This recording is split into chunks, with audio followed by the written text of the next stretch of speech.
Бәріңе сәлем. Мен бүгін сіздерге комедиялық ужас бағытында 2021 жылы түсірілген ет киносы туралы айтып беремін. Жайғасып отырған болсаң, біз бастаймыз. Арнаға жазылуды ұмытып кетпе. Көптеген жылдардан бері Винсент және оның жұбайы Софи екеуі бірге ет сататын дүкенді басқарып келеді. Винсент өз жұмысын қатты ұнатады, ал Софи болса бұл іске деген қызығушылығын жоғалтқан. Себебі олардың дүкені жабылудың аз-ақ алдында тұр, және күйеу екеуінің арасында қатынасы да бұрынғыдай емес. Онымен қоса, бүгін олардың дүкенін веган тобының мүшелері келіп, үстілеріне бояу шашып, дүкендерін қиратады. Бірақ Винсент олардың біреуін ұстап, маскасын шешіп үлгереді. Сол сәтте қасындағы жолдастары келіп, Винсентті соққыға жығып, қашып кетеді. Келесі күні екеуі бірге ет саудасымен айналысатын достары Стефани мен Марктың үйіне қонаққа барады. Олардың дүкендері өте көп және қомақты қаражат әкеледі. Бірақ Винсент достарының еті жайлы олай ойламайды. Себебі етті иттің өзі жеуден бас тартады. Сондай-ақ достары өздерінің дүкені мен байлықтарын айтып мақтанғанды жақсы көреді.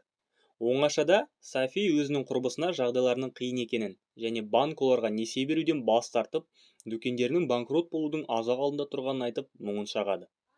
Стефани басында құрбысына ақылын айтып бастағанымен, соңына өзінің күйеуінің керемет жан екендігін және ақшадан еш уайымы жоқ екендігін айтып мақтанады, және Софиге басқа ер адам тауып ал деп кеңес береді. Қайтар жолда Софи күйеуіне оған деген сезімі жоқтығын және онымен ажырасатындығы туралы айтады.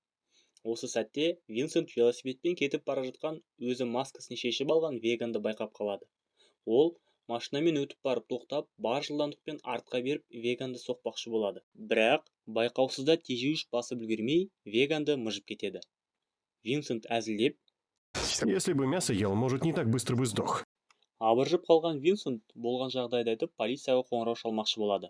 Бірақ та Софи оған, егер полиция мына жігіттің біздің дүкенімізге шабуыл жасағанын білетін болса, сен оны қасақана түрде өлтірді деп өмір бойы соттап жіберуі мүмкіндігін айтады. Себебі Софи қанішерлер туралы кешкі детективті бағдарламаны жақсы көретін еді. Сол себепті ол Винсентға берілмеуін сұрап, мәйітті дүкенге апарып, мүшелеп, бөліп, пакетке салып, лақтырып таста деп айтады. Денені мүшелеп бөліп жатқан кезде байқаусызда бір құлақ жерге құлайды. Дереу сол сәтте иті келіп жеп қояды. Иттің тағы ет сұрап тұрғанын көріп, тағы бір құлағын кесіп алып, итін тамақтандырады. Осы сәтте оның басына керемет ой келеді. Мәйітті ет тартатын машинадан өткізіп, бұзылып кеткен еттермен бірге қосып лақтырып жіберсем, ешкім байқамай қалады деп ойлайды. Ісін аяқтап болғаннан кейін бөлмесіне барып жатпақшы болады. Бірақ Софи енді екеуінің бірге еместігін айтып, диванға жатуын сұрайды. Софи ертерек тұрып дүкенге жұмысқа кетеді, ал Винсент кешіректеу келіп, өзі түнде тартқан етін таппай қалады. Әйелінен тартылған еттерді қайда жібердің деп сұрап еді, жауап тез естілді. Утренняя ветчина просто бомба, никогда такого не пробовали. Возьму еще 10 кусочков. Винсент ханымға басқа ет алуға кеңес бергенімен, ол басқа етті қаламайтындығын айтып бас тартады. Ал Софи болса күйеуінің бұл қылығын түсінбей, еттің дәмін татып көргісі келіп, Винсентті жібереді. Ол басында кішкене бір түйірін әкеледі. Бірақ мұнысы күмәнді көрінгенін біліп, қайтып барып көбірек алып келеді. Софи еттің дәмін татып, оның өте керемет екендігін айтады. Винсент шындық ашылып қалмас үшін бұл Иран шошқасының тұқымының еті екендігін айтып, әйеліне білдіртпей, поставщикті өзгерткендігін айтады. Сатып алушы кеткеннен кейін Винсент әйеліне бар шындықты айтады және етті лақтырып тастамақшы болады. Бірақ Софи бұл өте тәтті, дәмді ет екендігін айтып, күйеуін тоқтатады және оған етті жеп көруге кеңес береді. Дәл осы сәтте дүкенге Иран шошқасының етін сұрап, сатып алушы келіп қалады. Артынан толастамай көптеген адамдар келіп, дәл осы етті сатып ала бастайды. Ең соңғы болып, дүкенге полицей келіп, сұраныста болып жатқан етті сатып алады. Кешке қарай Винсент ең соңғы етті өзіне арнап дайындап, ешкім жоқ деп ойлап жемекші болады. Бірақ әйелі қасына келіп отырып, тоқтамай жеп көруін сұрайды. Винсентқа еттің дәмі өте қатты ұнайды. Екеуі бір-біріне әзілдеп, веган өсірсек дейді. Утром я бы их выводил на пастбище. Они бы щипали траву.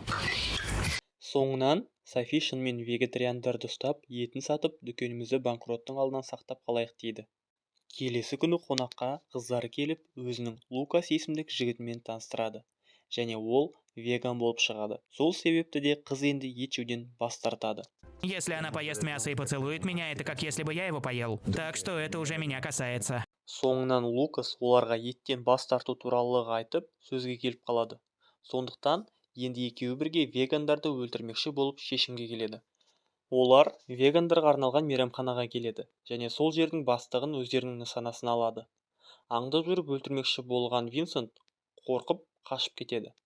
Машинада әйелі күйеуінің қорқақтығын бетіне басып ұрсады және оларға жаңа жоспар керектігін айтады. Келесі күні олар жануарларды қорғау іс-шарасына келіп, өздерінің келесі құрбандарын іздестіреді. Олардың жанына бір жігіт келіп, өзінің де веган екендігін айтады. Бұлар оны кешке қарай кездесуге шақырып өлтірмекші болады. Бірақ жігіт жалғыз келмеген екен. Сол себепті ойлаған ойлары жүзеге аспайды. Есесіне олар бірге оның достарын дүкенге шабуыл жасауға ұсыныс жасайды. Винсентқа мақтаншақ досының дүкені сындырған қатты ұнайды. Сосын екеуі тамақ ішуге кафеге барып, сөзге келіп қатты ұрсып қалады. Винсент ашуланып үйге кетіп қалады, ал Софи болса даяшы жігітпен танысады және үйіне дейін жеткізіп салады. Софидің бағына орай жігіт веган болып шығады. Сол себепті оны үйге шақырады. Ал Винсент оны қызғанып, жігітті өлтірмекші болып ұмтылғанымен, соңғы сәтте батылы жетпейді. Кейіндеу жігітке үйіне кетуін сұрамақшы болып бөлмеден шыққанда, өз ашуына ие болмай, оны басынан ұрып өлтіреді. Дәл осы сәтте үйге қыздары келіп қалады және Лукаспен ұрсып қалғандығын жайлы айтады. Ал екеуі қызын алдап тез үйден шығарып жібереді де үйдің ішін тазалап, мәйітті мүшелеуге кіріседі. Келесі күні оларға достары қоңырау шалып болған жағдайды айтады. Соңынан екеуі дүкенге келіп, адам етін иран шошқасы деп сата бастайды. Бірақ ол ет те бітіп қалады және олар клиенттерге еттің ертең болатындығына уәде береді. Түнде олар мейрамхананың иесін ұстап алып, оны өлтіріп, етін тартып сатылымға дайындайды. Осыдан кейін бұлар күн сайын вегандарды өлтіріп, еттерін сата бастайды. Және қаржылық жағы шешіліп, жағдайлары жақсара бастайды. Бір күні олар Венни есімді жігітпен танысып, оны өлтірмекші болады. Бірақ ол жүгіріп қашып барып, құлап өліп қалады. Такое на бойне часто случается. Дәл осы етпен олар келесі күні достарын тамақтандырады. Оларға еттің дәмі қатты ұнайды. Бірақ соңынан Марк еттің ішінен бір зат талып шығады. Әйелі бұның адам жүрегіне қойылатын аппарат екендігін айтады. Осы сәтте Марк пен Винсент сөзге келіп қалып төбелесе жөнеледі. Төбелес кезінде Винсент Марктың құлағын тістеп, жұлып алып жей бастайды. Кейіндеу бұл ісінің оғаштығын түсініп, түкіріп тастайды да Тебе больше овощей нужно есть. Отвратительно.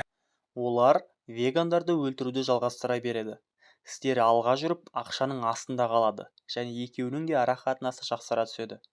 Бірде олар вегандардың фестивалінде барады және ол жерде қызы мен Лукасты көреді. Лукас олардың нағыз жауыз екендігін айтып, олардың бұл жерден кеткендігі жөн екендігін айтып, дауыс көтереді. Осы кезде олардың сөзін өздерімен бірге дүкенге шабуыл жасаған жігіт естіп тұрған еді. Олар фестивальдан бос кетпей біреуді өлтіріп, өздерімен бірге алып үйге апарып мүшелеуге кіріседі. Осы сәтте олардың тұрақты клиенттеріне айналған полицей келеді. Ол қалада көптеген вегандар жоғалып жатқандығы жайлы айтады. Осы сәтте ит аузына қол тістеп шыға қалады. Винсент офицердің назарын өзіне аудара қояды да ақырындап дүкеннен шығарып салады. Осылай жалғастыра берсе, бір күн ұсталып қалатындығын ойлаған Винсент әйеліне бәрін аяқтау туралы айтады. Ал Софи болса оларды ешкім ұсталмайтындығын айтып, күйеуін берілмеуге шақырады. Осы кезде үйлеріне Лукас келіп қалады және олардан алдында фестивальда дөрекілік көрсеткені үшін кешірім сұрайды. Ал Софи болса күйеуіне Лукас олардың келесі құрбаны екендігін айтып меңзейді. Енді адам өлтіргісі келмейтін Винсент Лукасты үйден шығарып жібереді. Қайтып келіп әйеліне иран шошқасының еті біткендігін айтады. Келесі күні сатып алушыларға да солай деп айтады. Софиға оның өзімен бірге дүкенге шабуыл жасаған достары келіп, оны сатқын екен және сол үшін оны өлтіретіндігін айтады. Кешіректе үйіне қайтып келе жатқан Винсент өзіне таныс фургонды байқап, іші бір жамандық болғанын сезіп, қолына іліккен заттарды алып дүкенге кіреді. Дәл осы сәтте вегандар Софиді бауыздамақшы еді. Винсент бірден қыздың басына пышағын лақтырып, тағы бір жігітпен төбелесіп кетеді. Көмекке оның иті келіп, тағы біреуіне жабыла жөнеледі. Төбелес кезінде Винсентті жарақаттайды. Осы сәтте қолын босатып үлгерген Софи жігітті өлтіріп, күйеуін құтқарып қалады. Соңынан екеуі бір-біріне кешірім сұрап құшақтасады. Екеуін полицейлер ұстайды және Софи жақсы көретін детектив бағдарламаның бір бөлімде бұлардың оқиғасы жайлы айтады. Бұлардың әшкере болуына Карл мен Марктың олардың еттерінен жүрекке арналған аппаратты тауып алғаны себеп болады. Кино соңында екеуінің өмір бойына сотталғандығы жайлы айтады. Достар, кино ұнаса, лайк басып, арнама жазылып кетіңіздер.